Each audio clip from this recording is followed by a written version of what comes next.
All right, welcome to the podcast. This is a Talk of the Clones. My name is Jamie. I'm here with Angel and Julie. Today we're going to talk about The Bad Batch, Season 1, Episode 3, Replacements. Take it away, Julie. So before we get into replacements, I wanted to bring up something that I said about last episode because a friend of mine really got into it with me. When I was referring to animation styles in hair, and I use Asian hair, Asian animated characters in particular as an example, I wanted to give an in-universe example, which is Ezra in Rebels.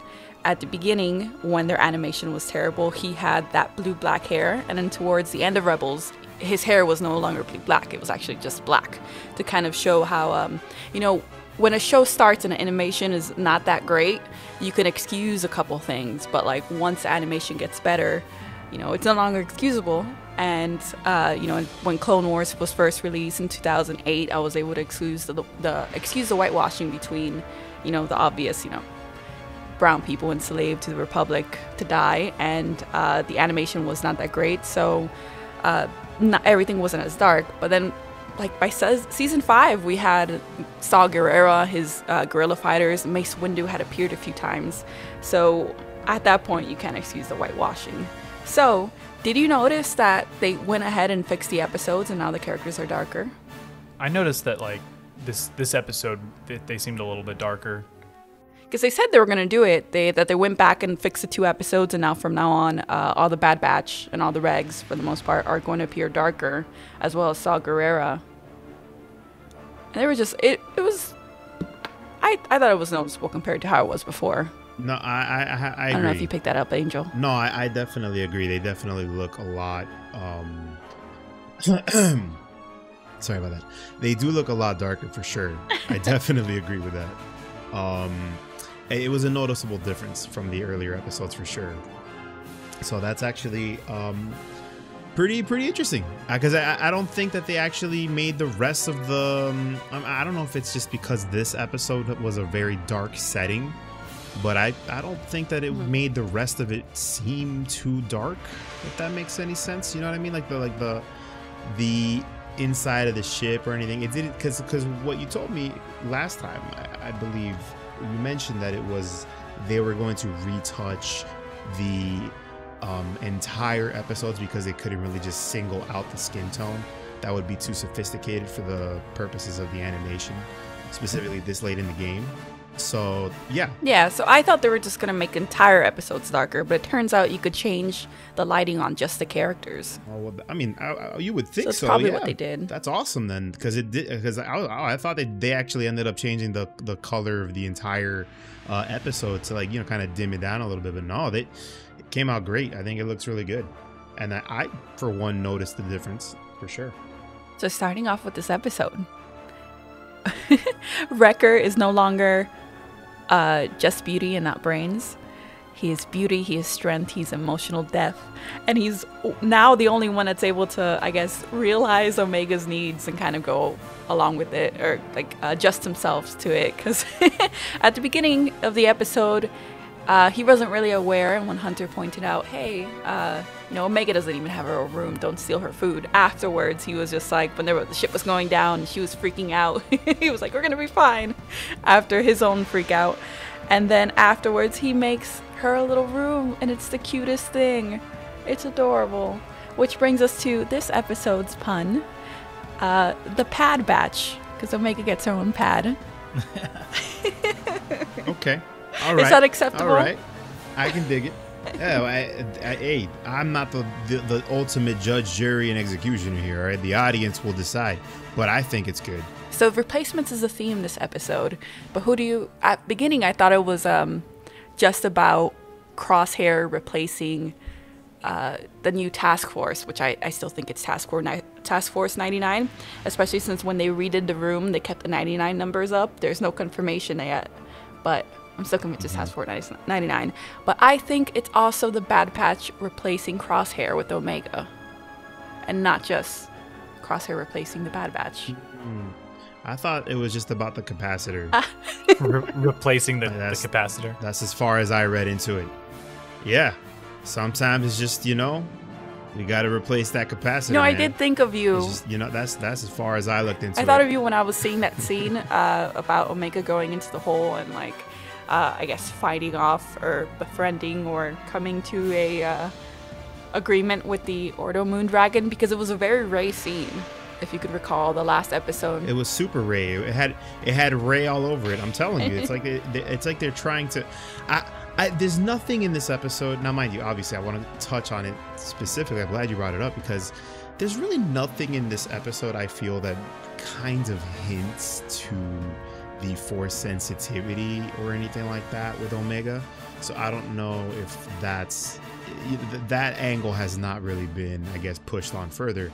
But they're definitely, at least in my opinion, making you be reminded of Rey in some instances, because that was a super Rise of Skywalker scene there.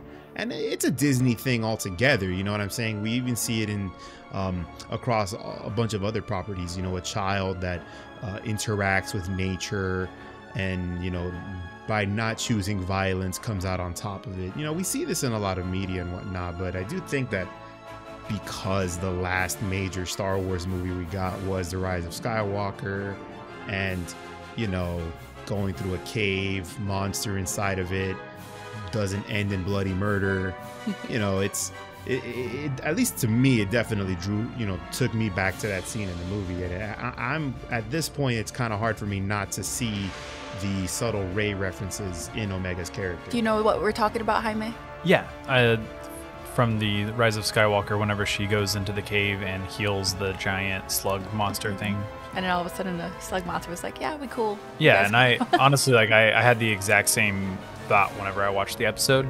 I thought, this is that scene. I thought this was going to be the scene, like you said, Angel, where we were going to learn about her Force abilities.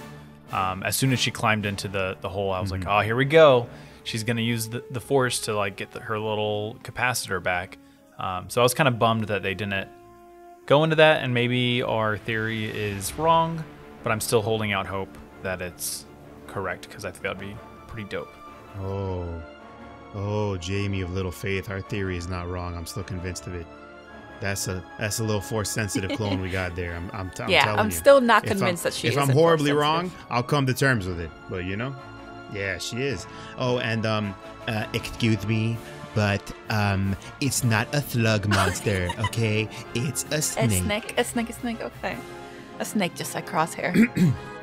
It was an intentional choice by Chris Terrio and J.J. Abrams, because the snake is meant to represent healing, and that is what Rey was doing. She was healing the snake, and it's a callback to when she called Kylo Ren a snake in The Last Jedi, and it's all connected. And you just hate Star Wars, Jamie. I think that's a little on the nose if all of that's true. And there are some nerds who made that movie. I mean, I made those connections, but I'm a big Star Wars nerd, so I'm really cool. So you know, I would never have made that connection. Oh, I'm definitely not cool. I would never make that claim of myself. But yeah, I think Julie's right. I agree. I do. That's all. I got so much more Omega music. Oh my goodness. I love her theme song so really much. Nice. Really, really nice. So tell me, what other observations did you make? Back to the replacements. Crosshair's new crew is flying the same exact shuttle type as the Bad Batch. It's another Omnicron attack shuttle, as they said earlier in the episode. It was awesome. And they're using the same bunk room, so it's definitely... Do you think the new crew, is that like the phase 1 of like Dark Troopers? Because that'd be cool. Or the Purge Troopers that they had in Rogue One. Yeah, I was going to say that. I think that Dark Troopers are so far down the line that I don't really think they're really going to be touching on that, or at least not planting the seeds for that just yet. The closest thing that we get to a Dark Trooper is the Death Troopers from Rogue One, right? So yes, that's what I was trying to say. Yeah, no, I think you're. No, I think it's actually you're right. I think it might be the Purge Troopers, dude. I think those are Death Troopers. I think they're the Purge Troopers. It might be like the first look at it, because they have. I mean, they don't look like particularly too different from regular stormtroopers, except that they got that black special forces armor. So I think they might be purge troopers, like those special forces, like the spec ops and stuff. Maybe even what we get in oh my god, no, just that. I don't think there might be death troopers just yet, but because like the death troopers were like pretty, if I'm not mistaken, they're kind of like robotic, right? They're like enhanced. The Death Troopers? Yeah. I mean, they make like little weird droid noises, don't they? Wait, are we talking about the Death Troopers in Mandalorian? No, in Rogue One. Am I wrong? Am I completely wrong? I thought they cut the scenes out completely. I feel like we were supposed to see a lot of Death Troopers and it got cut out because they redid the Rogue One movie. Do we need to watch Rogue One? I mean, I think we probably need to watch personally, Rogue One. I'm always down to rewatch It's Rogue been One. quite some time. I'm always down to rewatch Rogue One. But I don't think, no, maybe I'm just wrong. Maybe I know what we're doing tonight. We're watching Rogue One. maybe it's just, maybe, you know what? I don't know why I had that. I don't know why I thought that. I thought like, oh shit, are they kind of like a little, like kind of droidy a little bit? Because we never saw, you know, any of them take off their helmets or anything like that. And they were always making like these weird noises. Maybe they just had like this communication thing. I don't know. Never looked too much further into that, but oh, there you go. Yeah, I don't You don't remember that. bro, they made weird noises. I mean, they were also in Rebels, and I've never watched Rebels, so... Okay, here we go. I know. They wore black suits. I'm 100%. I have to. It's bothering me now. They wore black suits of body armor and specialized helmets with vocal scramblers. And that's what it is. Yeah, they had vocal scramblers. Why? Not sure. Maybe they wanted to have them like be reminiscent of Vader on screen, you know? But yeah. It sounds cool as hell. Cooler. But it made people like me drag their knuckles and think, robot man, you know? So hey, all right, I get it. I do think it's stylistically though, it does add to the dehumanization of the droids, you know? Not the droids, of the stormtroopers, because you kind of that's kind of what the Empire does, and I think we still, even in this episode, we still see that push pull, right? Uniform clones, the Bad Batch are not uniform by design, and then you have the Empire pushing for recruiting people and making them, you know, all fall in line as if they were clones, robbed of all individuality. So it's like this tug of war for individuality versus you know, defined personality traits. Oh man, I felt so bad for that one character that just got introduced, one of the specialized soldiers. At the beginning I was like, oh, we got this white man here now telling us what's what. And then, like, the more he talks, you feel bad for him. Like, you feel for him. I'm like, okay, so, you know, he's kind of a dick, but he's got the right ideas in mind. And then they just off him. So it was kind of like, for me, it was like a really quick transition from like, oh, fuck this guy, to like, oh no, he was the only civilized one of the bunch. Filled with hatred. I mean, I think the other ones just didn't want to get killed. Yo, for real though. Yeah, but it's like, Cross Eyes looked at him and was like, nah, it's over. You guys follow orders now. You gotta go and kill the civilians. Cross Eyes, you don't play with them, dude. I'm telling you. I do think we officially hit a point where I don't think it's a redemption arc that's going to end favorably for Crosshair. Especially after he killed civvies. There's just no coming back from that. They're bringing back Cross Eyes. If there's one thing I know about Star Wars, they bring them back. Doesn't matter how many children they kill. Everybody gets redeemed. The composers for Bad Batch has gone on and said that it's going to be a very emotional ending, which I guess, you know, it's not something that either of us, or none of us was not expecting. But there's something to keep in mind. It's going to be a horrific ending. It's going to be sad. The same ones that did the ending when the Venator was crashing, where Ahsoka and Rex were on it. Oh, that was a beautiful ending. That was such a good wrap up for that series. It was just awesome. It felt like a movie. It didn't feel like a TV series at all. It felt very cinematic. It did. And there's still scenes in this series that, you know, it consistently does have a cinematic feel to it. Especially when they're in space. I feel like any scene of like the ship, the ships flying through space, it's like how you know, it almost doesn't look animated because it just looks really, really good.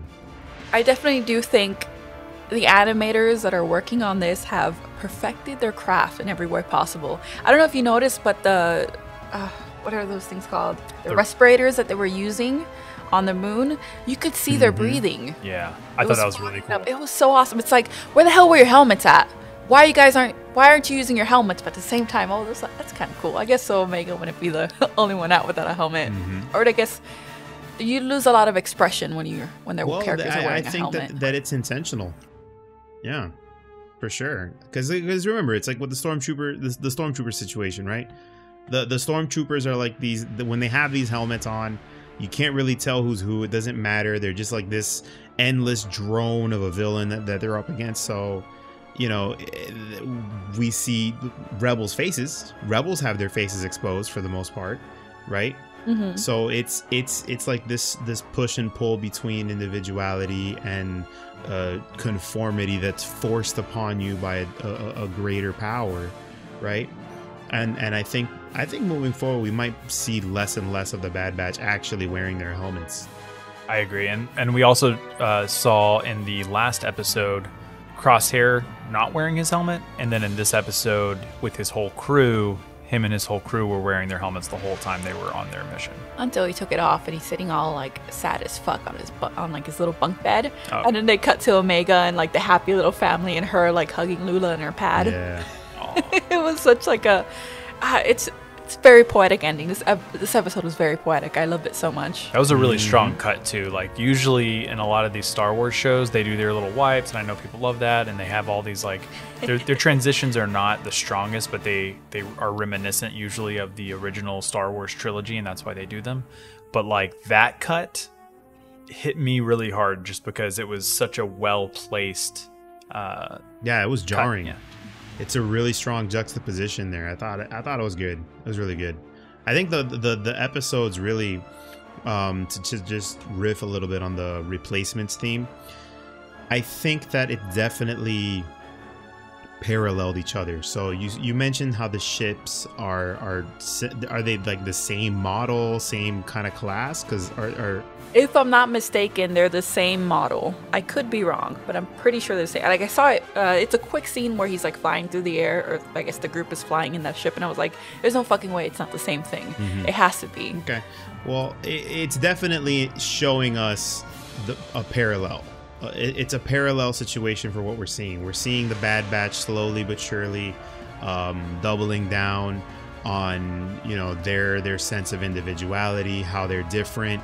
We're seeing them become more and more, you know, I guess what would eventually be rebel freedom fighters, right? They haven't quite gotten there yet because they're still going about their adventure of the week arc, and they're learning to be dads to Omega. Yeah, they are. It's pretty, you know, that's pretty endearing. But, you know, and we see the parallel with what's going on with the Empire. We're seeing that parallel between these two because I believe it's the same number of crew members, except, well, you know, not by the end of it, but it was the same number of crew members. It was 5 and 5, yeah. Other than Echo. So you had, yeah. What was it? 5 yeah, and 5. It was 5 and 5. And instead of, you know, but thankfully Hunter didn't blast Omega in the face with, you know, with a gun. So that, thankfully that didn't happen. But yeah, it was like we're seeing that parallel, and while we're seeing the Bad Batch sort of ascend, if you will, in terms of coming into their own and finding the new identities and learning to interact with people outside of just warfare, we're seeing Crosshair descend further down that rabbit hole of, you know, the dark and sinister Empire. That's how I kind of took it. Oh, super sad, because think about it. It's not like he has the inhibitor chip, right? But I don't think that actually like affects his memories. So he probably has memories of not forced to do things he doesn't want to do. He's fully aware that he doesn't want to do any of this stuff. He's just forced to do it. and he has no control over himself. So it's like he's trapped in this body that won't listen to him in a sense, right? His emotions are probably like, Oh, yeah. I think I of mean, I that. think there's some capacity, or rather, when they flip the switch off, maybe it'll all come back to him, and he'll feel differently about it. But right now, his emotions are like, no, comply, follow orders. That makes his saying of "good soldiers follow orders" so much more sad Maybe to even a think little about. painful to hear. Yeah, thinking about it like that. Oof. His buddies miss him. Oh, Wrecker's the only one who's wanted to admit it out loud. I feel like he's the mouthpiece for the themes. He's like they see the He's a guns, big dumb they baby that see can't the keep his guns, mouth and they're shut. like, and he's like the director saying, "This is meant to symbolize they miss him. I miss him." You know what I mean? So that's kind of what he is. He's like, I thought that was Tech. I thought Tech was I guess pointing out the this week obvious it was guy, this week but- it was Smasher. You know, it was his job this week to be the mouthpiece for the theme. You know, speaking of the Empire, Governor Tarkin, make a decision, my guy. It's not that hard. You either like, are you guys? They're really like teasing us, like, we're gonna stop using clones. You know what I mean? Like my guy. yeah. How did you become a governor? Not To making me- decisions fast enough. I feel like he's got enough data in front of him. You know what I mean? an admiral. Is he a Well, he governor was still? called I thought he was governor, admiral. but they called him governor. The other That okay. other guy. So forgot his name. speaking of Mhm. admiral, Rampart is like a newly graduate from university that just got his first big boy job and is trying to prove himself by overworking and like coming up with all these plans that might not work out in the end. Like, we all hate that guy, and that's what he is. He's got try hard energy. Even when like one of his soldiers dies, he's just like, nope, it worked out. I think. He's a real try hard. I think it's definitely. I'm really looking forward to how that's going to be playing out. Specifically that angle, the Empire, because I'm still really hoping for that Kaminoan uprising, the clone uprising. I'm really hoping that they go that route. I was thinking about that. What if the Kaminoans used the inhibitor chip to turn the clones on the Empire? That's 100% how they'll do it.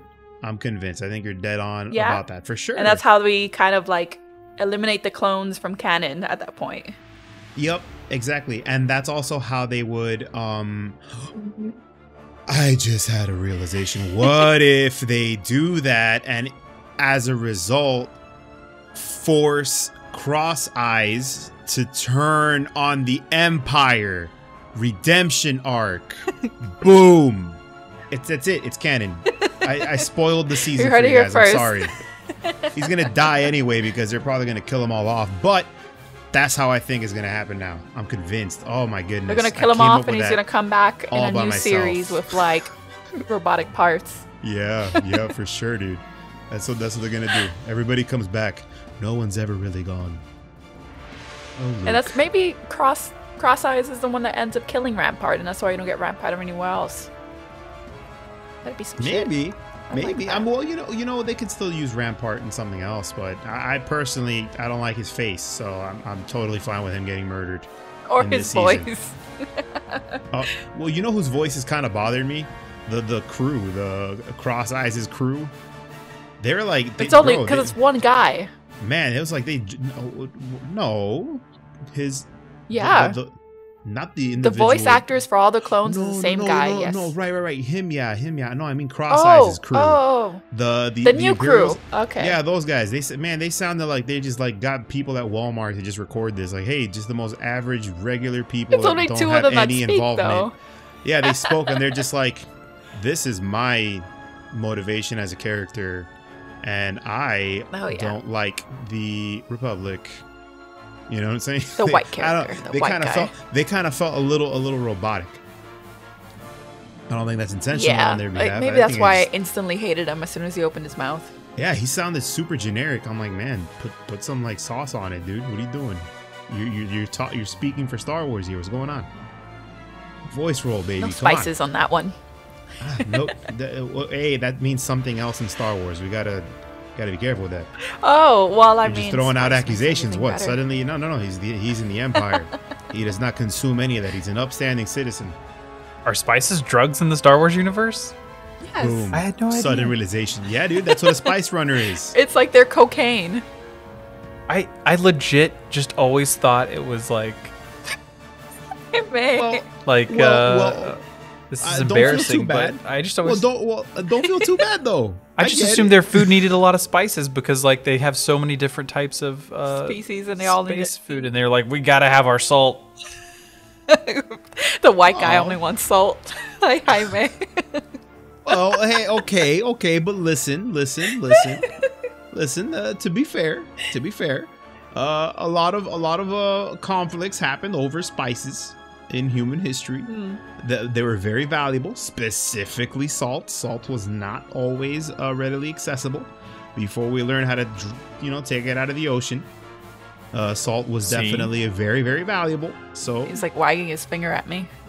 wag it harder. I gotta support my boy here. She's gunning for you. Bad enough you thought Well, it now was. I know. They were just regular spices. Now I know about the drug thing. So Exactly. Han Solo was on bad terms with the Republic because he was smuggling Badia. oh my. Sorry, I thought that was probably. That's pretty funny. Okay. Bye. Badia. Anyways. The Kaminoans. So, you know how I mentioned I think Boba Fett's going to show up? Yeah. I don't know if you recall this, but I Yeah. mentioned it last time. But anyways, I the think I know what you're gonna talk Kaminoans need a about, direct yeah. source. They don't have Mhm. Jango Fett Yep. anymore, who is an exact replica other than Boba, which would make him saving Fennec in The Mandalorian make much more sense than just like this random bitch he found dying in the sand. Especially since we're getting Fennec, so if they were to meet at some point, like in the past, yeah, connecting the dots. I think This is so. my post-it note No, thing that happened in the you're good. office. No, I think I think that's a good point because I thought the same thing. Ever since you were talking about how they could work in Boba Fett, they mentioned that them needing a direct source. It makes sense. I think we're gonna get some Boba, little Boba. Either that, or that's their segue of getting Omega back, and maybe her purpose is to be a gene archive or something of that sort. Genetic archive. Oh, that would be so sad if all she was a genetic archive. But that would make sense. But that'd be so She's sad. just property to the Kaminoans, so Yeah. even though Namaste has obvious feelings for her, if not, he wouldn't not have let her escape the way she did. Right. That's true. I mean, Omega was the only clone that had a Kaminoan thing on her face. She No was one else baby. had that. She Yeah. is baby. Absolutely. It's because her voice is so adorable. You can't just like send her off to the barracks. You gotta like hold her. Oh, she's a little Aussie. She's a little Aussie. We got to take care of her. So is Jango Fett from Space Australia? He's from Or Concord Space Dawn, New which would Zealand? be Space Australia. Concord Dawn is Space Australia confirmed? All right. Well, we're confirming it here. I don't know if I can fully confirm it, but that's what I'm going with for at least the time being. No doubt about that. Well, I mean, Concord Dawn is a shattered world, and guess what else is falling apart by like fire and famine and other things? Australia. That's true. But not of Those people- COVID-19 because they got that shit under control down there. Dude, those people are just absolutely impeccably, like they are just phenomenal at surviving. The Australians. Especially with all those predators. Australians exist in spite of Australia. You know what I mean? It's wild. How one continent can be so violent. It's insane. But hey, And then you got Props New to them, Zealand huh? right under them, and they have no natural predators down there. that's what I'm saying. Like, well, how did one? They're like right there. How did they luck out? Whatever. I guess they all shipped them off to Australia. Don't make sense to That's me. literally what happened. But well, prisoners It's like criminals were off shipped to Australia, there. so I guess they Yeah, sent the but predators what, too. They sent the dangerous animals to Australia too. Just take them over to the prison. Yeah, prison island. No big deal. We'll take them over there. Man, that's a dark origin story for New Zealand. Why would they ship off all their dangerous animals to Australia? This is, by the way, 100% historically accurate. You can take it to the bank. thinking that like Omega's purpose, since we haven't been able to figure out, is just for her to crawl into small spaces that the rest of the batch can't reach, because that's literally what she did again. Yeah. In like the prison break scene, she got into that the wall, and in this one she's climbed to the hole after the dragon. So her purpose confirmed. Small spaces. I think it was very nice that Omega got Lula,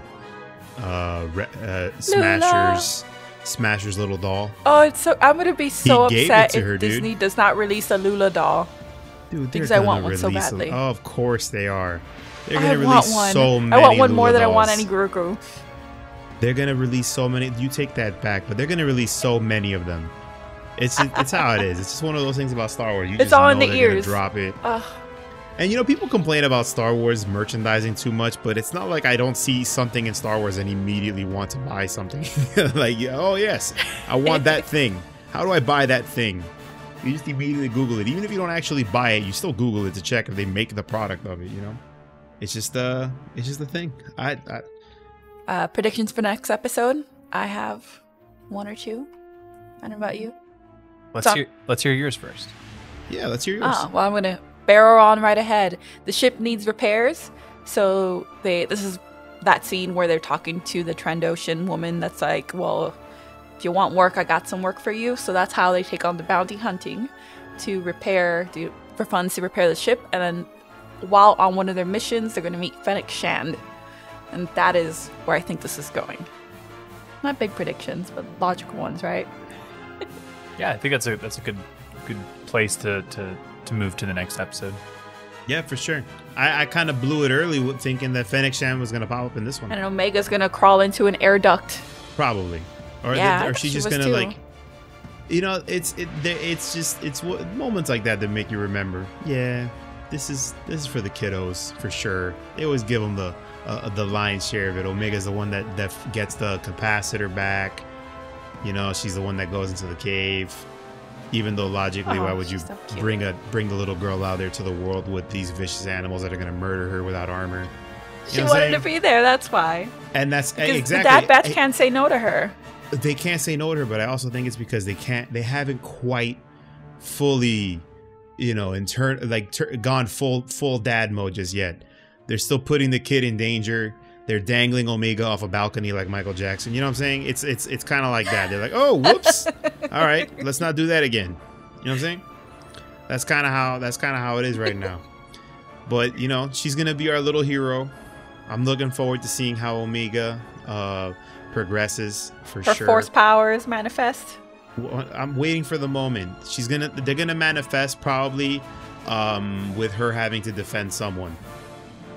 That's what I'm thinking. Something happens to Hunter and she has to come save it, and she's gonna lift some rocks, and it's gonna be a really cinematic moment with light flares. Yeah, and then everywhere. Finn's gonna come out of the cave and give her a hug. Everyone's gonna be confused. Oh, the timeline is broken. They did him wrong. Hey, you know who did him wrong? Maybe parallel universe where Finn is now the Jedi. It was JJ. They gave what they did. If they weren't going to make Finn the focus of the sequel trilogy, they shouldn't have prepared him. Like he was a red herring in The Force Awakens, but they gave us so much Finn, and Boyega's just like so insanely lovable. You know what I mean? Mm-hmm. That it's just like, oh, it's like, yeah, this is a guy that I want to see forever now for the rest of it. And if it wasn't part of their game plan to make him the main dude, you know, they should have toned it down a little more in terms of like the red herring aspect of it. Give him a little less screen time in the first one, because he kind of just was a misdirect. Yeah, he was. And speaking of misdirects, do you think we have any misdirects going on right now in the Bad Batch? Any of these characters misdirects? I always got an eye out for that. I think the inhibitor chip is actually going to activate on Wrecker, because when he hit his head, he kept complaining about the pain, and the spot that he was holding was the same spot where Rex had like the bandage, and the same spot that Fives had the bandage where the inhibitor chip came out. So, plot twist. That's what I think is going to happen. Are you in my head? That's exactly what I thought. He was really? complaining. He was complaining way too much about his head. And as soon as, I mean, come on, bro. You're a clone. We have the inhibitor chips. You're complaining about your head. You didn't hit your head that much. You got shot in the face like 3 times and you brushed it off. Suddenly you got a really bad headache because of one little crash landing, homie. Exactly. Like he's just, oh yeah, that hurt. Woo! And then now suddenly it's like, oh, my head. Oh, it doesn't stop hurting. You know, it's like, all right, well, what's going on? I think you've got Wrecker's voice down pat. Like that is the hands down your best voice so far. Oh, fantastic! I'm glad I got something going. I'll work on the other ones, I guess, but I'm no voice actor yet. But yeah, that's what I think. I think that's the inhibitor chip coming into play there. I think maybe we might actually get some of that play going down, and I really do hope that this turns into that clone uprising, the Kaminoan uprising thing, because I really think that the flipping of the inhibitor switches, inhibitor chips in the clones is a phenomenal way to make Crosshair turn on the Empire. I mean, it would be so awesome. I feel like if they don't do it, it's gonna suck a little bit. But I also feel like if that is what they do, then like, damn, we spoiled it. But you know, I think it's a great way to do it. If this is what happens, then there needs to be an introduction of another Jedi, or it has to be after we figure out that Omega is Force sensitive to make it like really impactful. Yeah, they're giving us a lot of attention on Omega. Obviously, I feel like she's like the main character, I guess, that we're following. I feel like she's gonna be in big trouble, then Gonky's gonna come save the day. The Gonk Droid. Did you know they named the Gonk Trooper the Gonk Droid? His name is Gonky. No, wait, that's its name? Yeah. Oh my god. Yeah, so Star Wars Online is doing like a text trivia behind the scenes facts, and the Gonk Droid is Gonky. Oh my god, I love him. I love Gonky. Oh, Gonky. And him being used as a dumbbell is canon, too. Well, there it is. You heard it here first, folks. Gonky versus Tarkin showdown. It's all leading up to that moment. What's going to happen is Wrecker's inhibitor chip is going to activate, and then Gonky's going to, like, lay him out, kind of like revenge. Dude, it's such a dope idea if their inhibitor chips might, activate. Maybe it just took to imagine Hunter's activating against Omega. Oh, no good. I mean, why would he kill her unless he's ordered to? Oh no. Oh dude, imagine. Force sensitive. Oh my god, can you imagine? Must kill all Jedi. Yo, oh my goodness, please go in this direction, please. So, I'm calling Lucasfilm. I have another theory that just popped up. Yeah. I have just started playing, I haven't finished Fallen Order. Yeah, so I guess it doesn't matter. You've played it. Do you see what happens to Seer and Trilla, like how she gets captured? Yeah. Because we know we're going to Braca. True. So maybe something with Gerald DePaul or Cal, or maybe Trilla and Seer in the series that would like tie in all the medias again. Yeah. No, probably not. I don't know. I don't think I as we progress with this, I really don't think they're gonna really touch Fallen Order's story outside of the video game unless they decide not to make another one. But in one of the trailers, they show the 13th Battalion, which is Gerald DePaul's battalion, the battalion that was with Cal Kestis Masters. So we are getting the 13th Battalion somehow. Okay, so in some capacity, they will be touching on it then. Okay, so that's. Yeah. Hey, I mean, it could come into play. It could come into play. And hey, if we get Cal Kestis outside of Fallen Order games, I'm all for it. I love Cal's character. I love that crew in that game. I definitely want to see more of that Night Sister character. Unfortunately, the name escapes me, but I'm all for it. Marin, there we go, Marin. Oh, dude, I'm telling you, I want it. Give it to me now. Take my money, however it needs to be given to me. I feel like they can't do much because the second game's in production, but they can like play in the before times. Yeah, they can't really touch on it. I mean, what is there really to learn from the before times of Cal? I mean, outside of like him having an adult voice in a child's body, which seems to be the MO. Didn't the guy voice like 8-year-old Padawan Cal just fine in the flashback/training sequences? That might not be such a adult man in Hey small kid, body.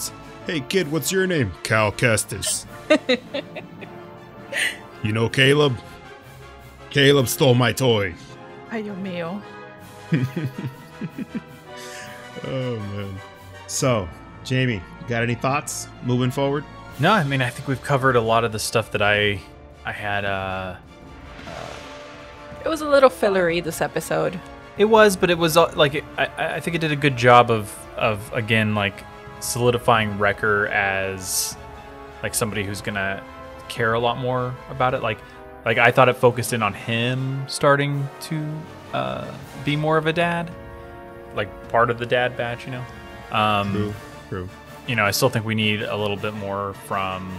So we've got Hunter and Wrecker are feeling more like the dads, you know, and then the rest of them still they'll have go fuck. Yeah, Tech doesn't care at all. Echo just is angry yeah. he's still alive without Rex. Yeah, if Omega This was is the only half, time we saw him like really alive. yeah, if Omega was half machine, Tech would probably care a little more, but he only wants to be a dad. Was to she Echo. using? So speaking of Tech and Omega, was she using his scanner in that opening sequence? Because he was working on something else, and for once not having his own like little data pad in front of him. Was she using his data pad when she was laying against Gonky? I believe that yes, she stole his iPad. I think that's what she was on.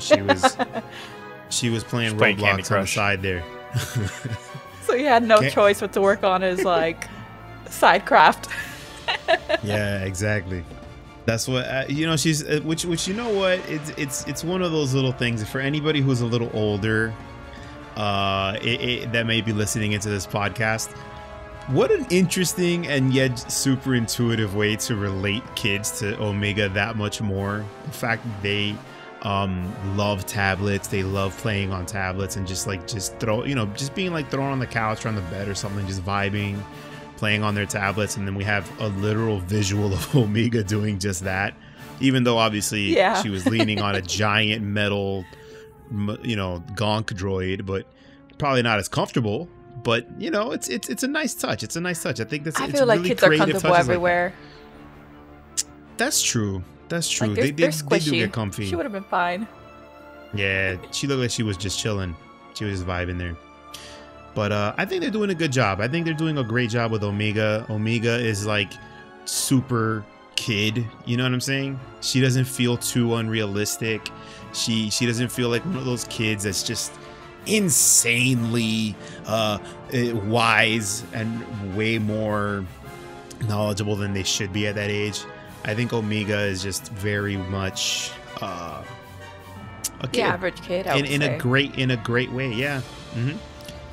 And like the everything dad she's done, or she hasn't done anything outlandish yet that a child watching can't imagine themselves doing. Mm-hmm. Getting herself into trouble, meddling with the affairs of the adults, you know, typical stuff, but being a nice little sweetheart. I think they're doing a great job with Omega. I look forward to seeing how they develop her character. I already know she's going to be force sensitive, and she's going to be the one to take down Darth Sidious. We already know this is how it's going to turn out. This is canon. Want to see that Palpy claps? We still got like Palpy claps, man. I'm telling you, even if Omega's not the one, I know Palpy claps. 13 more episodes to find out. I'm telling you, dude. I really do think that there is this force sensitive thing that they might be going on with Omega, because it's like okay, Palpatine always had contingencies for pretty much everything, right? He always planned things out in a way where he can come out on top, and he has like, and he does it by hiding in plain sight, right? So he becomes the Chancellor. I mean, it's not like he's working directly from the shadows. He is, but he's probably the most public figure in the entire galaxy, right? He's literally doing that, hiding in plain sight. So how else would you? It would make sense that he would work on like his other plans and stuff like that in ways where they're hiding in plain sight. And Omega He's gonna be working on being- building that fleet right now. For that Which one? scene. Which in episode 9. Episode 9. I actually know how they do that Yeah, that canonically, comes out and of it's nowhere. like, yeah, well, you know what? I read about it in the Disney expanded universe, and it's like really interesting stuff. But it kind of sucks that we never got it, and even like really talked about it in the movies. I guess because they cramp so much into them. But it's really interesting how they do it. They pretty much just had like a lot of like factions, and corporations pumping money into this operation, and the First Order was being used for that end as well. So the First Order was unknowingly a pawn for this. The same corporations that were supplying the First Order were supplying Palpatine's Final Order. They were smuggling supplies to Exegol. They were sending them schematics, resources, all of that. And they were field testing it all out with the First Order specifically. So it's really interesting stuff, but we never got it in the movie, so it kind of sucks that most people don't know that. It's kind of lame. I hope they definitely, do a lot of patchwork on that sequel trilogy. I just hope they don't Knights of Ren this new Task Force 99, because that would suck. Oh, girl, come on. You know this is Star Wars. The cooler you look, the less your character does in the movie. Boba Fett didn't do a damn thing in the movies. I mean, he fell in a hole. Pretty cool. He fell. Bro, come on, man. Boba Fett, for the majority of my life, Boba Fett died in a sand vagina. All right? He fell in a sand pussy because a blind guy. Coochie. Exactly, because he fell in the sand coochie because a blind guy hit him in the back. That's your space badass. That's your super space ultimate warrior. Come on, man. And then he just crawls out of the sand coochie in a comic book. I'm not gonna read that comic book. In the movie, he didn't do a damn thing. There's too much discharge, so that's why he looks the way he does. I get it. I'm an American. You think I'm gonna read, son? What do you think this is? If it didn't happen in the movie, it didn't happen. I'm just glad that we got some Boba Fett action in The Mandalorian, because that was badass. So glad Tamora Morrison is back. And oh yeah, for sure. God, I hope we get Boba Fett in this season or this series. It would be very, very nice. I love the connective tissue that the Bad Batch is hinting at right now. Because that period, like I've said it before, say it again, that period between episodes 3 and 4 is super, super interesting, to where we see this empire rise and form. I think it's really fascinating stuff. Right, I think that's pretty much it for this week's episode. We're calling the Bad Batch a wrap. That's right. Get your Lula and go to bed, because this one's a wrap.